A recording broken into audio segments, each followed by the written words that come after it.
terima kasih Tuhan. Hamba serahkan semua awal kebaktian yang disampaikan ke dalam tangan Tuhan. Hamba taubat Tuhan ada bersama-sama dengan seluruh anak-Mu hari ini. Dalam nama Tuhan Yesus Kristus kami buka kebaktian. Haleluya. Dalam nama Yesus. Amin. Puji Tuhan, selamat pagi. Saya ucapkan untuk yang baru bergabung di ibadah online ini. Ada pujian yang mengatakan Tuhan berjanji mencurahkan rohnya. Dia akan berjanji mencurahkan rohnya kepada kita semua. Mari kita menyanyikan pujian ini. Tuhan berjanji. Tuhan berjanji.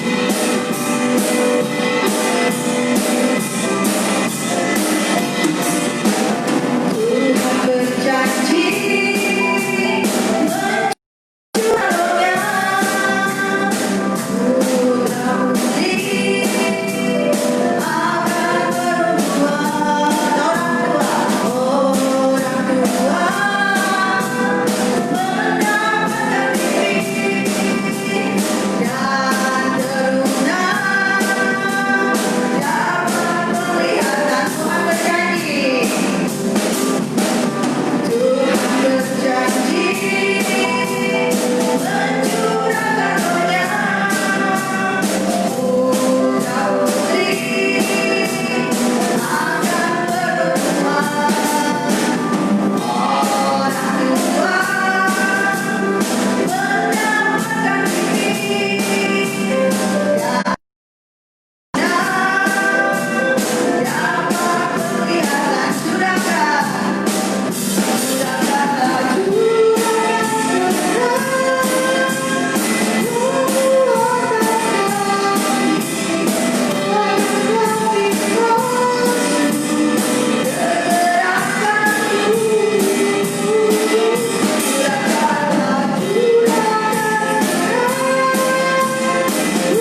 kita menyanyikan pujian ini, sebentar kita akan mendengarkan firman Tuhan.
berikan kami semua kesehatan Tuhan, untuk berbakti melalui ibadah online ini Tuhan. Untuk jemaat yang mungkin ada di rumah juga Tuhan, Bapak Ibu Tuhan, kalau Engkau sudah memberikan kesehatan Tuhan untuk mereka semua Tuhan. Berkat melimpah Tuhan, terima kasih Tuhan. Sepanjang minggu ini Tuhan, aktivitas kami apapun Tuhan di rumah, Engkau selalu menyertai kami semua Tuhan. Dengan kuasa Roh Kudus-Mu Tuhan, lindungi Tuhan, jagai kami berada Tuhan. Jauhkan segala kami dari mara bahaya Tuhan, dari sakit penyakit apapun juga Tuhan, dari tangan-tangan orang yang ingin berbuat jahat Tuhan. Selalu menjadikan alat-Mu Tuhan. Walau Tuhan kami Tuhan di tempat ini tidak berada dengan Tuhan, tapi hati kami selalu menyatu Tuhan, selalu berada Tuhan dalam lingkungan tangan-Mu Tuhan. Sebentar juga kami boleh duduk diam Tuhan untuk menyaksikan Tuhan firman-Mu Tuhan, apa yang diberitakan oleh hamba-Mu Tuhan. Terima kasih Tuhan, kalau Engkau juga sudah menyertai ibadah kami Tuhan, dari awal pertengahan hingga sampai akhir nanti Tuhan. Kami sudah memakai suara kami Tuhan, memuji dan membesarkan nama-Mu Tuhan. Sebentar Tuhan kami sudah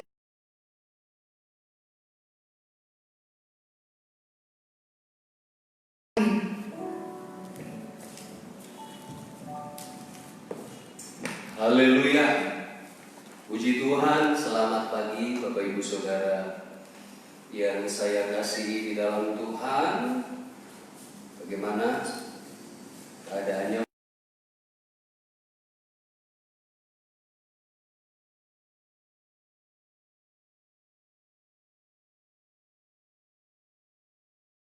Pemahalan kepada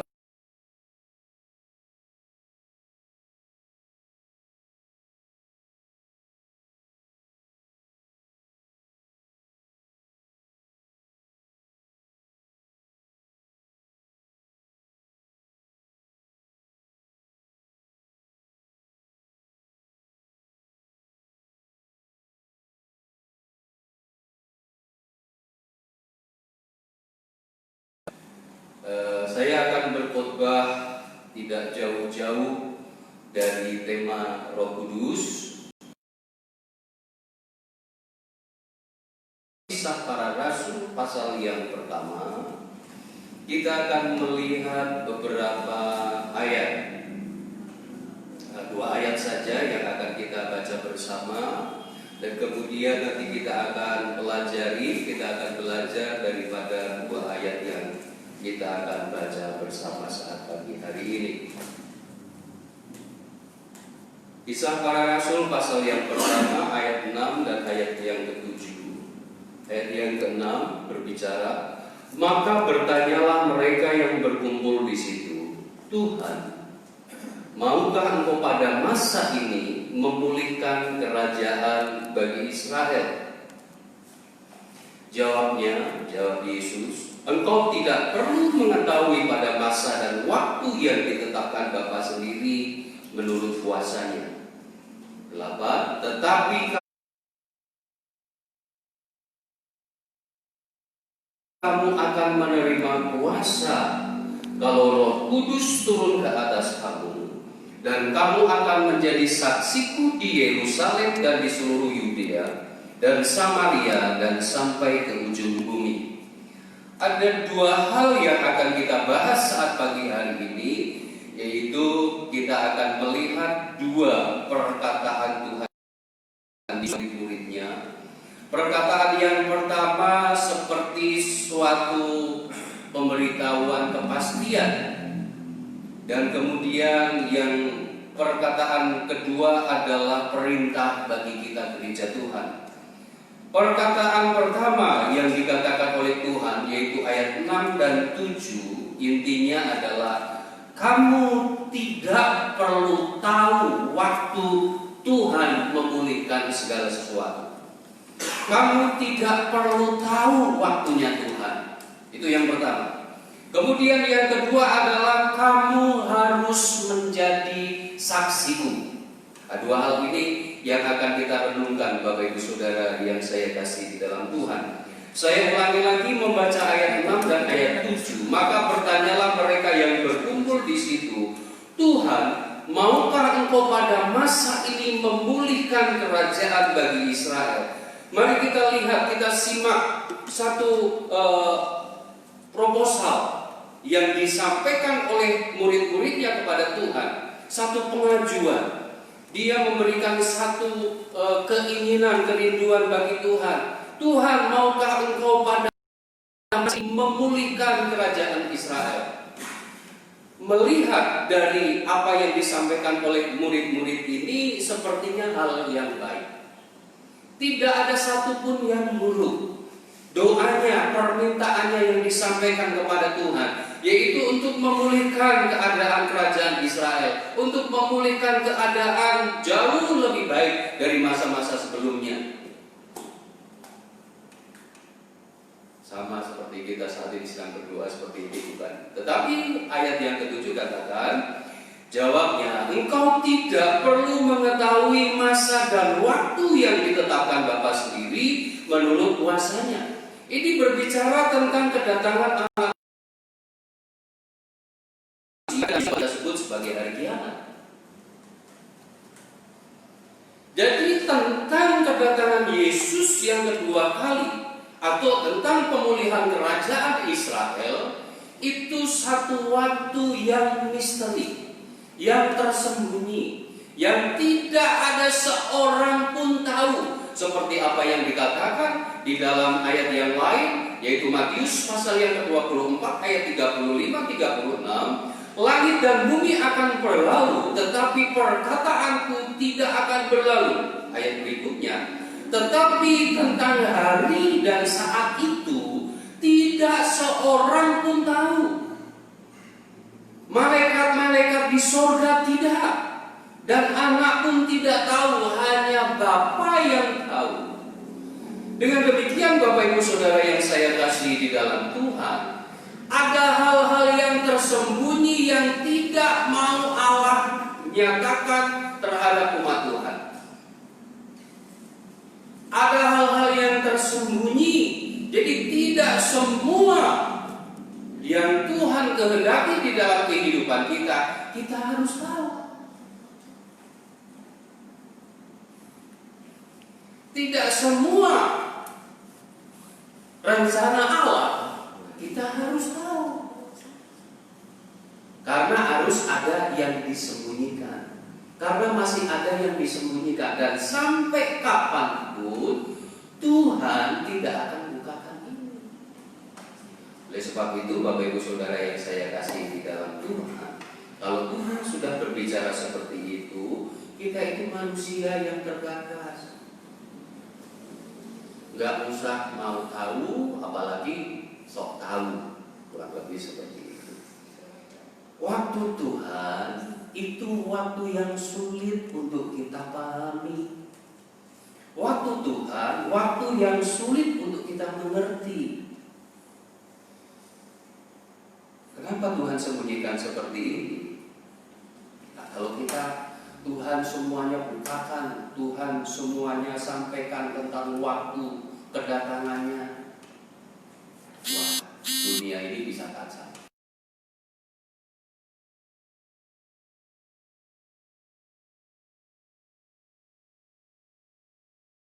Yang kedua kali bisa saja melakukan hal-hal yang buruk. Toh Tuhan Yesus datang di tahun 2021. Kalau waktu kedatangan Tuhan Yesus tahun 2021, itulah yang saya maksudkan, yang dimaksudkan firman Tuhan, bahwa ada maksud tertentu daripada Allah, bahwa apa yang Allah akan kerjakan tidak semuanya kita harus tahu. Supaya apa? Supaya kita belajar hidup di dalam iman. Setidaknya ada dua hal besar yang dikatakan Alkitab kita tidak perlu tahu. Yang pertama itu kedatangan Yesus yang kedua kali, yang kedua adalah kematian. Tidak seorang pun yang dapat menahan angin, dan tidak seorang pun yang tahu yang dapat menahan tentang hari kematian. Kita semua tidak tahu kapan kita mati. Lahir masih bisa diatur waktunya dengan cara sesat, tetapi kematian tidak bisa.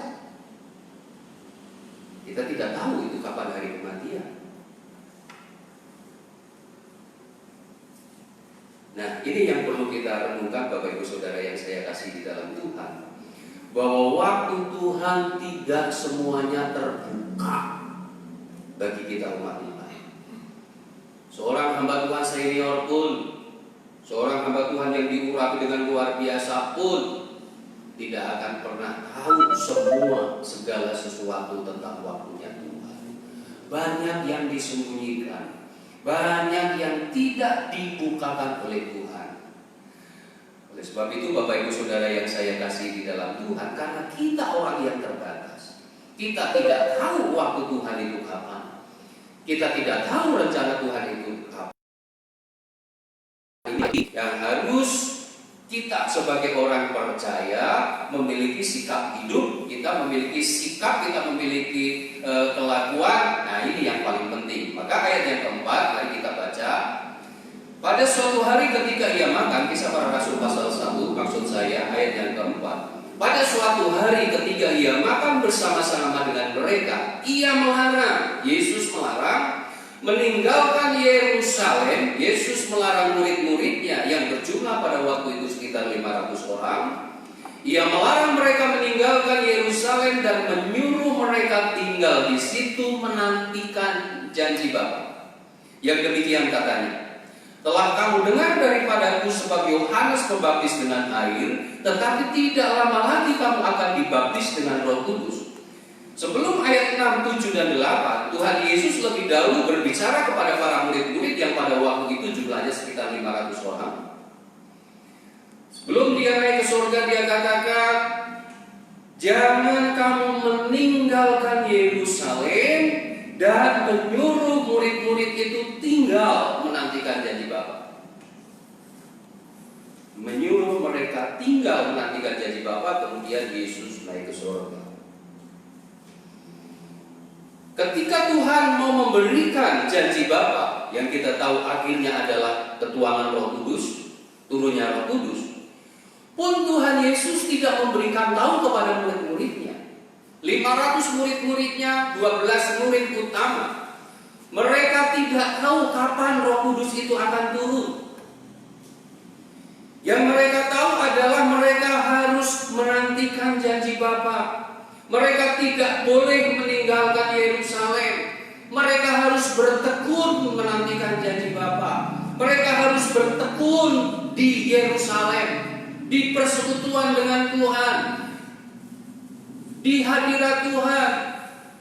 Murid-murid tidak tahu kapan Roh Kudus itu akan dinyatakan, Roh Kudus itu akan dicurahkan, tetapi Tuhan mau kita bertekun untuk menantikan janji Tuhan, yaitu Roh Kudus. Demikian juga Bapak Ibu Saudara yang saya kasih di dalam Tuhan. Kita tidak tahu, murid-murid pada waktu itu tidak tahu, jemaat Tuhan pun sampai saat ini juga tidak tahu, yang belum penuh Roh Kudus kapan dipenuhkan dengan Roh Kudus. Tetapi firman Tuhan pagi hari ini mengajak kepada kita Bapak Ibu Saudara untuk kita bertekun, untuk kita tidak meninggalkan Yerusalem. Artinya apa? Kita tidak meninggalkan persekutuan dengan Tuhan, sekalipun dibatasi dengan keadaan. Jangan sampai kita tinggalkan persekutuan, sekalipun kita tidak bertatap muka dengan gembala, dengan teman-teman, dengan rekan-rekan sekerja, tetapi kita harus bertekun di dalam persekutuan dengan Tuhan.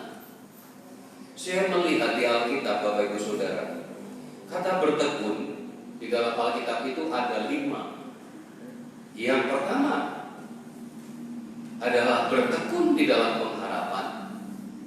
Kemudian yang kedua adalah bertekun di dalam doa. Kemudian yang berikutnya adalah bertekun di dalam persekutuan. Kemudian yang berikutnya adalah bertekun di dalam pengajaran. Dan yang kelima adalah bertekun di dalam iman.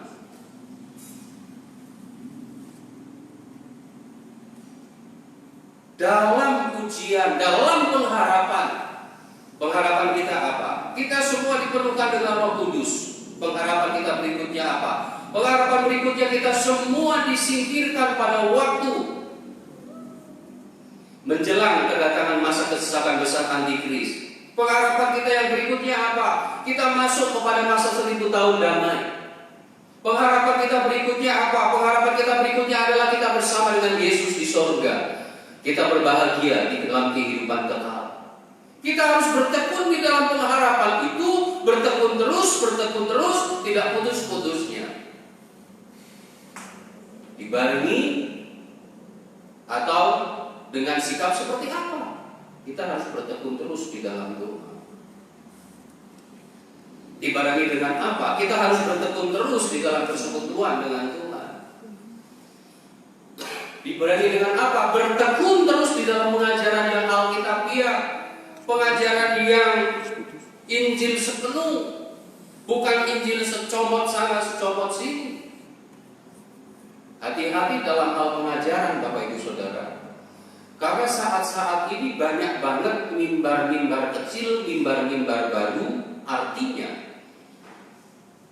pendeta bukan pendeta menyampaikan seolah-olah seperti firman Allah, tetapi firman Allah yang hanya diambil dari nats atau ayat-ayat tertentu tanpa dia mempelajari dari keseluruhan isi daripada Alkitab itu, sehingga pengajarannya menjadi bias atau bahkan pengajarannya menjadi sesat.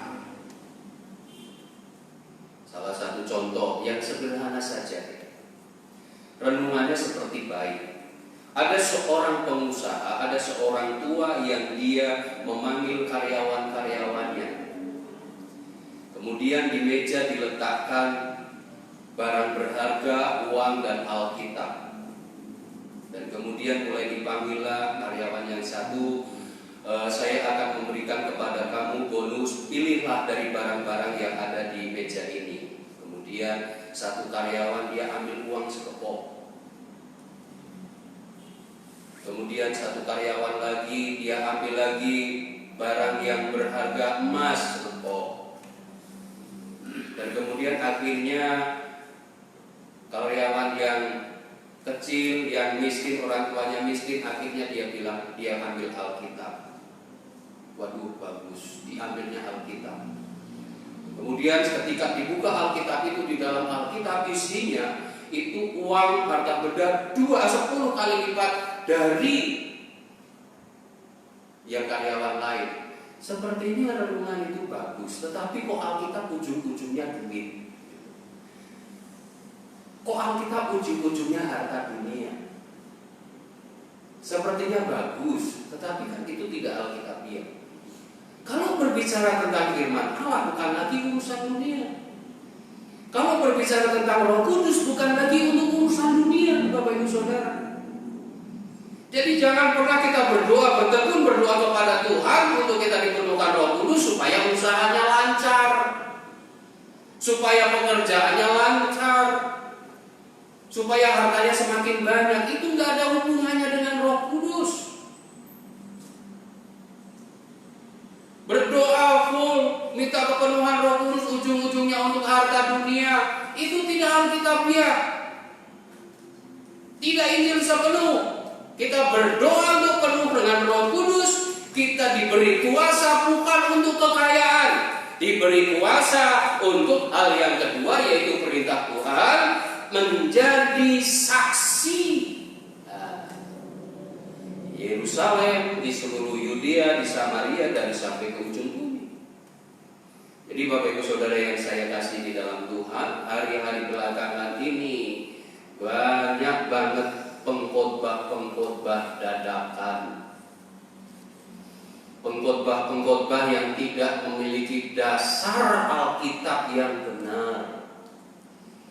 Pengkhotbah perjanjian baru ada, yang dia melupakan perjanjian lama, atau bahkan pengkhotbah hanya kitab Wahyu doang ada, atau pengkhotbah hanya satu kitab, satu perikop saja ada. Jadi kita harus bertekun di dalam pengajaran yang benar, pengajaran yang Alkitabiah, pengajaran yang Injil sepenuh. Kitab Yohanes pernah berkata banyak hal lagi yang masih diperbuat oleh Yesus, tetapi jikalau semua, itu di dalam Yohanes pasal 21 ayat 25, tetapi jikalau semuanya itu harus dituliskan satu persatu, maka agaknya dunia ini tidak dapat memuat semua kitab yang harus ditulis itu. Artinya begini, Bahwa pengajaran Tuhan itu, apa yang ditulis di dalam Alkitab ini bukan semua tentang rencana Allah. Bukan semua pengajaran Allah, bukan semua keinginan Allah, bukan semua kerinduan Allah ditulis di dalam Alkitab. Karena kalau semua keinginan Allah, kerinduan Allah ditulis di dalam sebuah kitab, lebih besar, lebih tebal, lebih banyak dari Alkitab yang kita punya. Maka Yohanes bilang, kalau semua ditulis tentang Allah, kalau semua ditulis tentang rencana Allah, tentang pengajaran Allah, dunia ini tidak cukup. Tetapi Alkitab yang kita baca dari Kejadian sampai Wahyu yang ada 69 kitab itu, maaf kata 66 ya, ini sudah cukup untuk memberikan pengajaran kepada kita. Sudah cukup untuk menyatakan kehendak Allah di dalam kehidupan kita. Jadi begini Bapak Ibu Saudara yang saya kasih di dalam Tuhan, ketika kita menerima pengajaran, harus pengajaran yang dari seluruh Alkitab, baik perjanjian lama maupun perjanjian baru, dari Kejadian sampai Wahyu. Tidak boleh hanya dari kitab Wahyu saja, tidak boleh hanya dari kitab Maleakhi saja, tidak boleh hanya dari kitab Mazmur saja, tidak boleh. Harus dari seluruh kitab dikumpulkan, maksudnya apa, sehingga pengajaran itu tidak salah. Jadi Bapak Ibu Saudara yang saya kasih di dalam Tuhan, tentunya selama tidak beribadah di gereja ini, Bapak Ibu Saudara akan mudah sekali mengakses khotbah-khotbah atau bahkan dapat kiriman WA ataupun dalam bentuk lain, dalam bentuk video atau dalam bentuk tulisan. Hati-hati ya, hati-hati. Jangan mudah terprovokasi, jangan mudah terpengaruh. Pengajaran yang diajarkan oleh gembala saudara, oleh GPDI adalah pengajaran yang Injil sepenuh. Apapun bentuk itu pengajarannya. Kalau ada pengajaran-pengajaran yang membuat Bapak Ibu Saudara bingung, teleponlah gembalamu. Atau boleh telepon saya juga boleh. Bagaimana ini om, bagaimana ini tante, dan lain sebagainya. Harus bertekun di dalam pengajaran. Kalau orang yang tidak bertekun di dalam pengajaran, akhirnya dia tidak akan bertekun di dalam iman. Imannya mulai digoyang-goyangkan.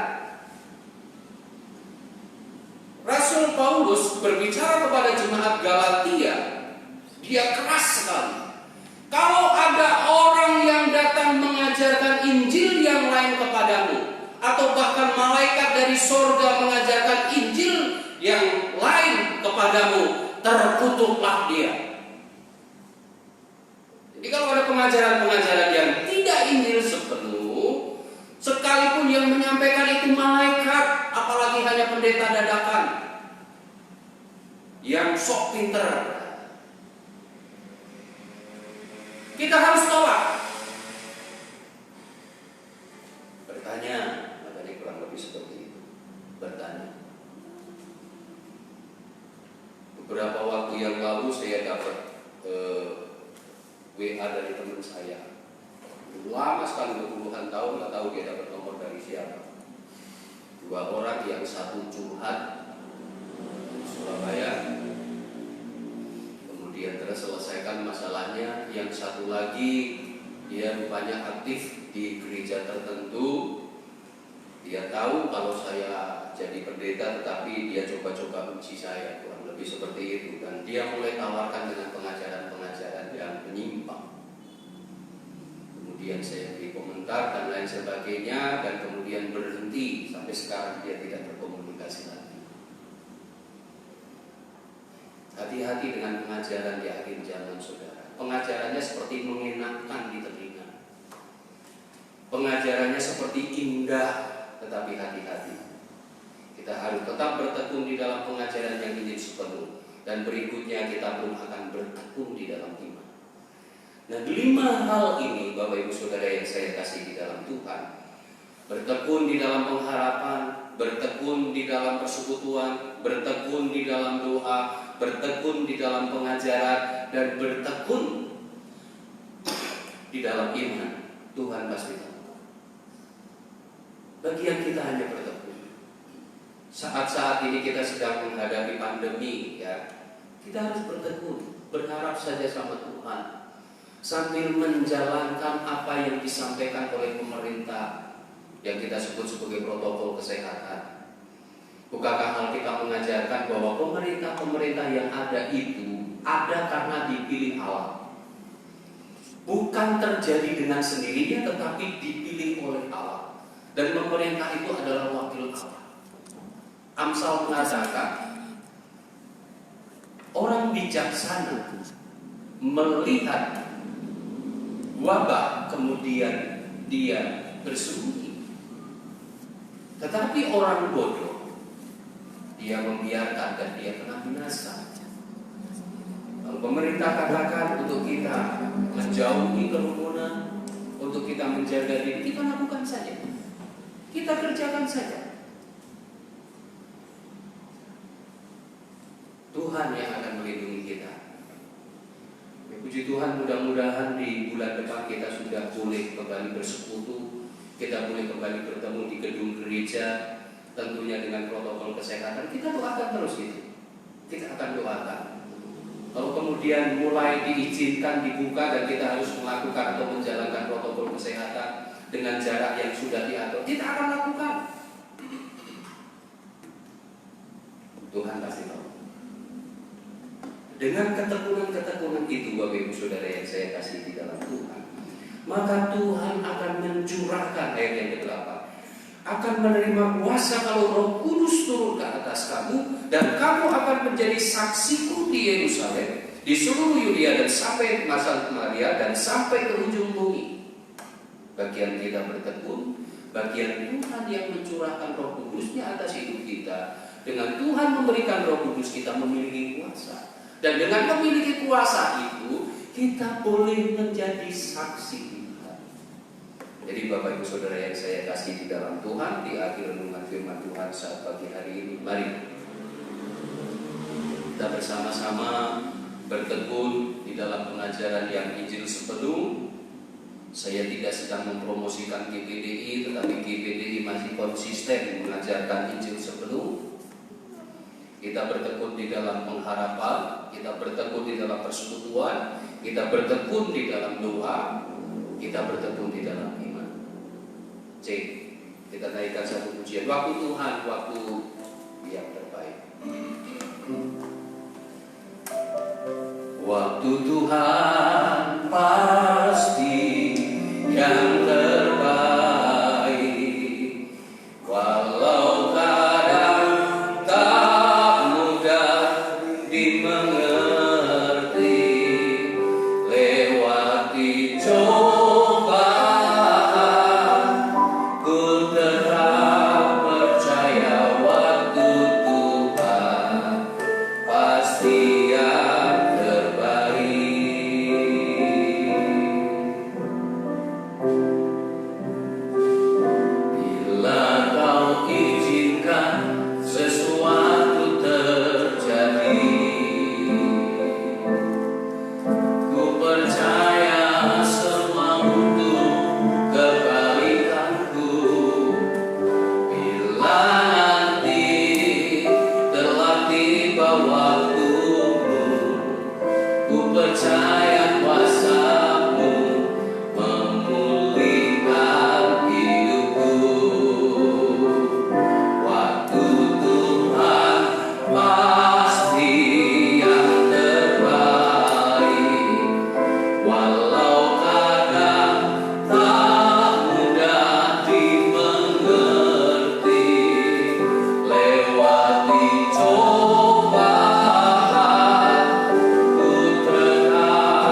jemaat Tuhan yang pada waktu ini bersama-sama dengan kami keluarga besar Pastori, mereka bersama-sama beribadah di rumah mereka Tuhan.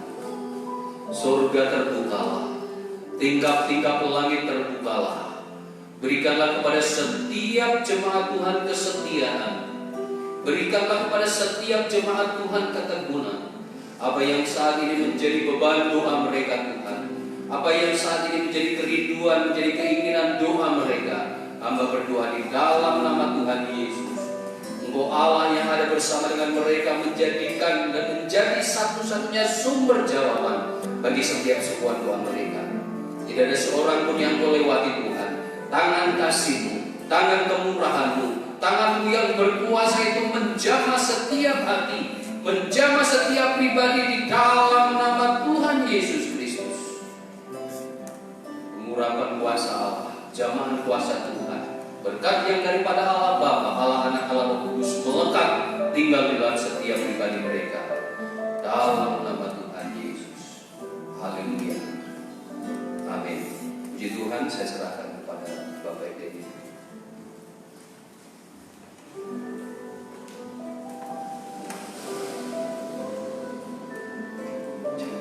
Puji Tuhan, Bapak Ibu Saudara, kita bersyukur kepada Tuhan pagi hari ini kita masih dapat beribadah, ya, walaupun belum bisa beribadah tatap muka. Ya.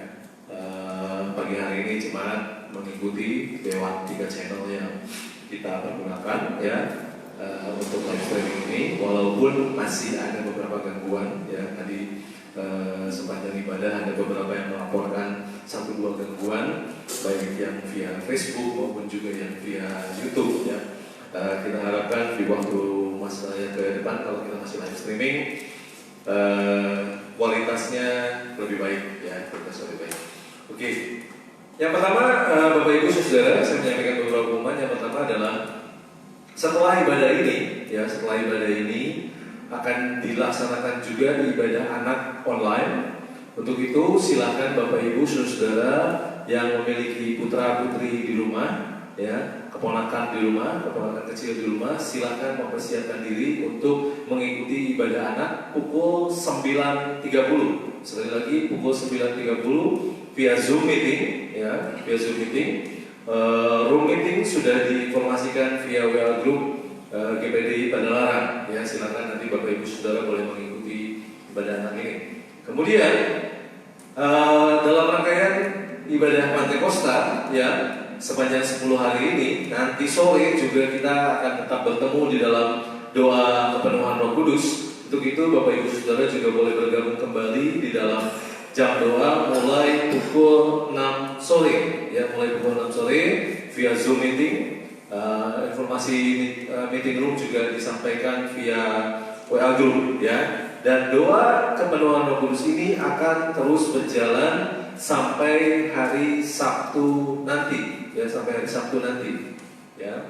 Jadi Bapak Ibu Saudara boleh mengikuti setiap jam 6 sore. Kemudian juga setiap hari juga sebagian jemaat melakukan doa puasa, ya. Bagi Bapak Ibu Saudara yang masih mau bergabung dalam hari-hari doa puasa mulai besok sampai hari Sabtu, silahkan menghubungi Bapak Yosua untuk nanti dijadwalkan mengikuti doa puasa ini, ya. Kemudian minggu yang akan datang, hari Minggu tanggal 31 Mei, hari Minggu tanggal 31 Mei, ibadah kita itu adalah ibadah Pantekosta, ya, ibadah Pantekosta, peringatan hari ketuanan Roh Kudus. Untuk itu juga mari kita mempersiapkan diri untuk mengikuti ibadah ini. Dan juga jangan lupa bahwa ibadah minggu depan, ya, ibadah minggu depan tanggal 31 Mei akan disertai dengan perjamuan kudus. Sekali lagi, ibadah minggu akan datang akan disertai dengan perjamuan kudus, ya. Kemarin masih ada yang salah menyimak pengumuman waktu hari Kamis yang lalu. Ada beberapa yang berpikir bahwa hari ini perjamuan, bukan hari ini tapi minggu yang akan datang tanggal 31 Mei. Silakan mempersiapkan roti dan anggur di rumah, ya, sesuai dengan apa yang sudah kita laksanakan dalam 2 bulan terakhir, ya. Nanti pelaksanaan perjamuan kudus akan dipandu oleh Bapak Gembala dari gereja, ya. Itu yang berkaitan dengan ibadah. Kemudian bagi Bapak Ibu yang mau memberikan persembahan, ya, bagi Bapak Ibu yang akan memberikan persembahan sesuai dengan ibadah kita yang biasa kita laksanakan, kita melaksanakan persembahan 2 kali. Ya, persembahan pertama dalam ibadah tatap muka biasanya dilaksanakan menggunakan kantong berwarna biru. Itu adalah untuk pelayanan setempat, dan juga persembahan persepuluhan Bapak Ibu Saudara bisa disampaikan via rekening BCA atas nama Benny Kadri, ya, BCA atas nama Benny Kadri Bapak Kepala kita, dengan nomor rekening 2781173 934. Sekali lagi nomor rekeningnya adalah 2781173 934. Ini adalah untuk persembahan pertama yang biasanya menggunakan kartu berwarna biru, dan juga untuk kalau Bapak Ibu saudara-saudara mau memberikan persepuluhan via rekening ini, ya, karena beberapa kali masih ada kesalahan persepuluhan masuk ke rekening kas gereja, ya. Sementara untuk persembahan kedua atau persembahan kantong berwarna coklat, ya, untuk kas gereja bisa diberikan ke rekening BCA atas nama bendahara kita Bapak Gerson Jasman dengan nomor rekening 13924515522. Sekali lagi, BCA atas nama Gerson Jasman dengan nomor rekening 13924515522. Kemudian sekali lagi, tidak bosan-bosannya saya mengumumkan apabila Bapak Ibu Saudara yang sedang berada dalam masa di rumah dan memerlukan pelayanan pastoral, ya, ada Bapak Ibu yang sakit perlu didoakan, ada kedukaan atau ada hal-hal lain yang sifatnya memerlukan pelayanan pastoral, silakan Bapak Ibu saudara-saudara menghubungi kami, ya, jangan ragu, kami akan mengaturkan bagaimana caranya untuk kami bisa melayani Bapak Ibu saudara-saudara sekalian, ya, jangan ragu untuk menghubungi kami, kami siap melayani Bapak Ibu saudara sekalian, ya. Demikian seluruh pengumuman sudah disampaikan. Kita akan menutup seluruh rangkaian ibadah pagi hari ini. Saya serahkan pada Bu Gembala.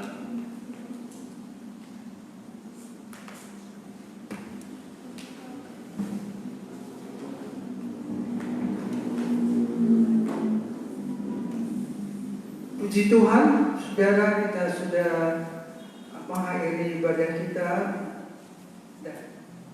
Jemaat yang di rumah, Tuhan,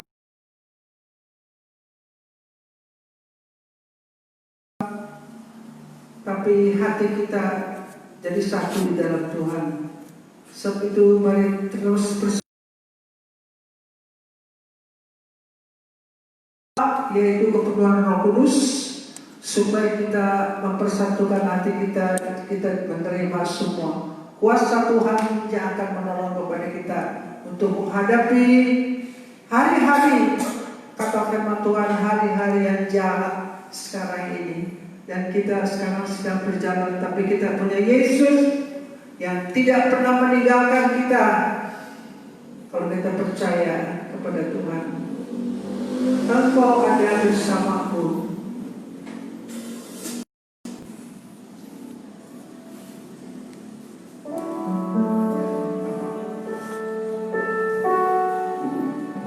Tak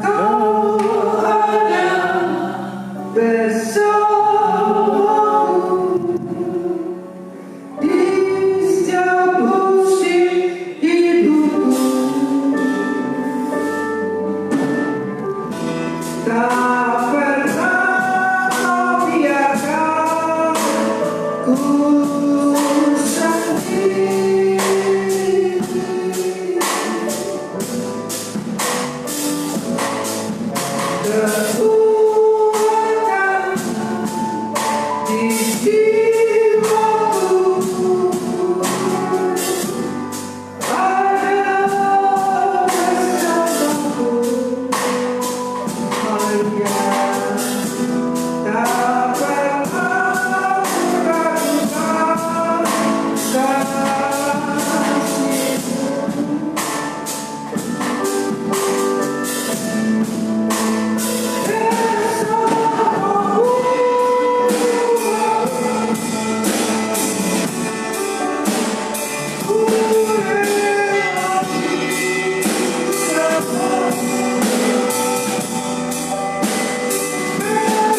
Tuhan, biarlah kami yakin percaya Tuhan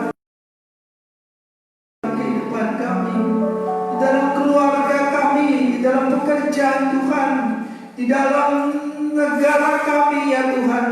Bahkan Tuhan, kami berdoa untuk sekeliling gereja ini ya Tuhan, tetangga kami.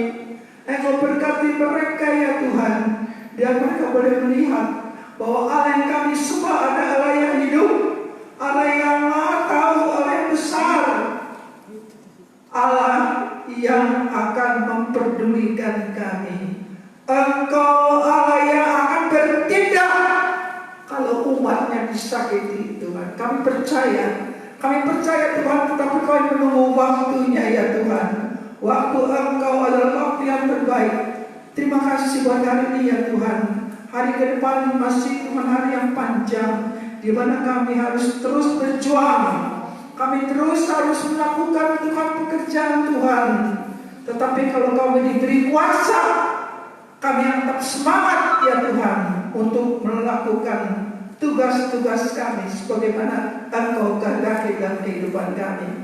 Yesus, Tuhan Yesus Bapa kami berterima kasih Tuhan hari ini. Saudara-saudara kami juga sudah berbagian di dalam pelayanan Tuhan pada hari ini. Engkau berkati keluarga kami, berkati kami semua. Tuhan biar berikan kepada kami hati yang kuat, iman yang kuat dan teguh ya Tuhan, sehingga kami dapat terus memuliakan nama Engkau ya Tuhan, menjadi berkat dalam pelayanan ini. Kami akan akhiri ibadah kami, sebentar kami akan pulang. Tuhan berkati kami semua Tuhan, pimpin kami di perjalanan dan kebaikan ya Tuhan. Tugas-tugas kami nanti sore berdoa juga Tuhan, semoga kami berkumpul lagi. Dalam nama Yesus berdoa dan mengucap syukur. Haleluya. Terima kasih saudara-saudara yang sudah mengikuti acara online ini. Kiranya berkat sejahtera dari Allah Kristus yang ada di dalam Roh Kudus tinggal bersama mereka dan menjadikan sampai Maranatha Tuhan Yesus datang kembali. Terima kasih Tuhan, dalam nama Yesus Kristus kami ada kebaktian online ini. Haleluya, dalam nama Yesus. Haleluya. Amin. Tuhan memberkati saudara.